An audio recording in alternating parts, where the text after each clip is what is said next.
Search your own name right now, with your city. There's a good chance the top result is a website listing your home address, your age, your phone number, even the names of your relatives, for anyone to buy for about $2. You never signed up. You can't remember ever giving them a single thing. I ran that search on myself last week. First result, my full name, my street address, and the names of 2 people I live with. Price to unlock the rest of the file? $1.95. Here's what almost nobody realizes. The most detailed profile of you on the internet was not stolen in a hack. It was built completely legally, and it's for sale right now. To advertisers, to strangers, to the scammer who is about to call you by name. There are companies whose entire business is knowing you. I'm going to show you who they are, how they got your whole life, and the free way to start clawing it back.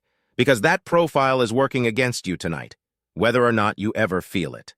Let's make this concrete, because the scale is honestly hard to believe until you see it. A data broker doesn't just have your address.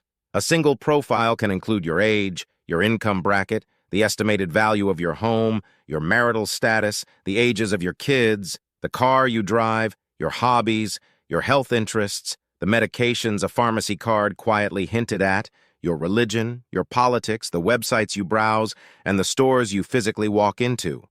All of it stitched together into one file with an ID number on it. And it isn't only used to sell you things. Those profiles and scores can quietly shape the price you get quoted, the ads for jobs or housing you're shown or never shown, and how risky some company decides you are, all before a single human ever looks at you. Now multiply that. There isn't one company doing this. There are thousands of them, and almost none of them have ever once spoken to you. This is exactly why a targeted ad can feel like your phone is listening to you. It usually isn't. It doesn't need to, because a broker already sold the prediction of what you'd want. It's why a stranger can find out where you live from just your name, and it's why scam calls land so well. When a fake fraud agent already knows your address and which bank you use, your guard drops because surely a scammer wouldn't know all that. The dossier isn't hypothetical. It is the fuel behind half the threats we cover on this channel. And you don't have to take my word for any of this. A few states now force data brokers to register publicly. California and Vermont keep official broker registries you can open right now, and they list hundreds of these companies by name. And those registries only capture the brokers in the handful of states that bothered to require registration. The real industry is bigger still. Hundreds that have formally declared that your personal data is their product. California went a step further with a law called the Delete Act, building a single tool meant to make them all delete you at once. So this is not a conspiracy theory. It's a registered, regulated industry hiding in plain sight. The proof is a government web page. So here's how they actually built that file on you and exactly how you take it back. First, who are these companies? They come in 2 layers. The first layer is the big aggregators. Names like Axiom, Epsilon, and LexisNexis. You've probably never heard of them, and that is by design. They are enormous. They work entirely behind the scenes, and they sell data and risk scores to banks, insurers, landlords, and advertisers. You are never their customer. You are their inventory. When a lender, an insurer, or a landlord wants a quick read on you, they can simply buy one of those scores.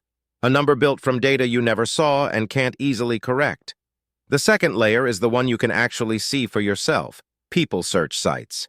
Spokeo, Whitepages, BeenVerified, Radaris, and dozens more. These are the consumer-facing storefronts where literally anyone, an ex, a stalker, a scammer, or a nosy coworker, can type in your name and buy your address, your phone number, your age, and your relatives for the price of a coffee. Same data, retail counter. These are the ones that can put you in physical danger, and they're the ones we'll prioritize getting you off of first. So how did they build a file this complete without ever asking you? 3 pipelines, and all of them are legal. The first is public records. Your home purchase, your voter registration, court filings, a marriage license. Governments publish or sell these, and brokers vacuum them all up. The second is commercial data. Store loyalty cards, warranty cards, that free online quiz, the app that wanted your contacts. That flashlight app, that free game, that coupon site. A lot of them exist mainly to harvest and resell whatever is on your phone. Every time you trade a little information for a discount or a download, it can be sold onward. The third is online tracking. The invisible code sitting on websites and inside apps that logs what you read, what you buy, and what you search, and then ties it back to your name and your specific device. Then they connect all three. Your offline life and your online life get matched together into one identity, packaged, scored, and sold over and over to anyone paying. You didn't lose your privacy in one big dramatic breach. You traded it away, one loyalty card and one checkbox at a time, to companies you will never see. The uncomfortable part is that most of it was technically consented to. Somewhere in a privacy policy you scrolled past to tap Agree. Legal doesn't mean fair, and it definitely doesn't mean you're stuck with it. Now the part you came for, getting your data back. The free method genuinely works, and here's the honest truth about it. It's a bit like whack-a-mole, but the moles that actually matter are few. Start with the people search sites, because those are the ones exposing your home address to anyone with a few dollars. Go to each one, Spokeo, Whitepages, BeenVerified, Radaris, and find its opt-out or remove my listing page. It's usually buried down in the footer on purpose.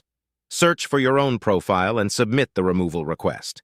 You'll usually have to find your specific listing first by searching your name and confirming which one is actually you, and many sites send a confirmation email you have to click before the removal even counts.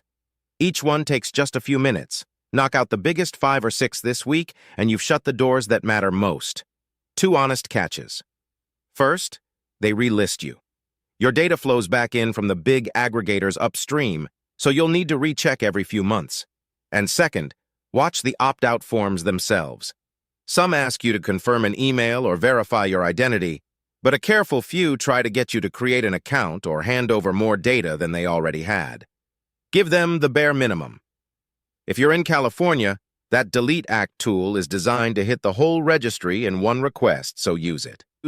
For everyone else, opting out of the major aggregators directly, like Axiom and LexisNexis, helps slow the refill at the source.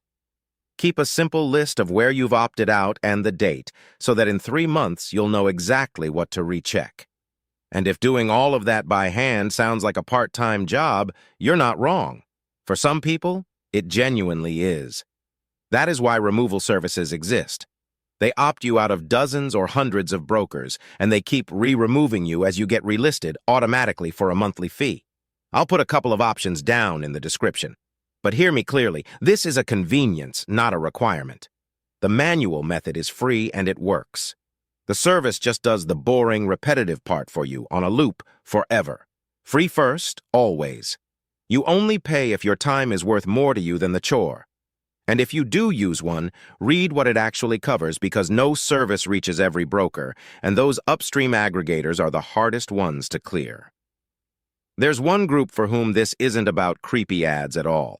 If you've ever dealt with an abusive ex, a stalker, or any situation where someone finding your address is genuinely dangerous, those people search sites are the first place a determined person looks. For you, this opt-out isn't tidying up. It's a safety measure, and it's worth doing carefully and completely, including for the family members listed alongside you. Many of these sites also offer a faster removal path for documented safety situations. Use it. So go back and run that search on your own name. That listing you'll find isn't a fluke, and it isn't permanent. You can start pulling yourself off the shelf tonight. Here's the plan. 3 actions. 1. Search your name plus your city, and write down the people search sites that show your address. That's your target list, and honestly, just seeing it is half the motivation. It turns this from a vague background worry into a short, finite to-do list. 2. Opt out of the biggest ones first. Spokeo, Whitepages, BeenVerified, Radaris. About 20 minutes completely free. If you only do one thing tonight, do this, because these are the sites handing your home address to strangers, and they're the easiest win on the board. 3. Set a reminder for 3 months from now to check again, because they will try to quietly relist you. Privacy isn't one click. It's a habit. And if you're in California, use the Delete Act tool and let it do the rounds for you. Here's the mindset that makes this actually stick. You will never get all the way to 0, and that is completely okay. The goal was never to vanish. The goal is to be expensive and annoying to profile. to close the easy doors so that the lazy scammer, the curious stranger, and the cheap data buyer all give up and move on to someone who didn't watch this video. You don't have to win the whole war. You just have to stop being the easy target. If this changed how you think about your own privacy, subscribe, because that's exactly what we do here. We take the creepy headline and turn it into a short, doable list of things you can actually control.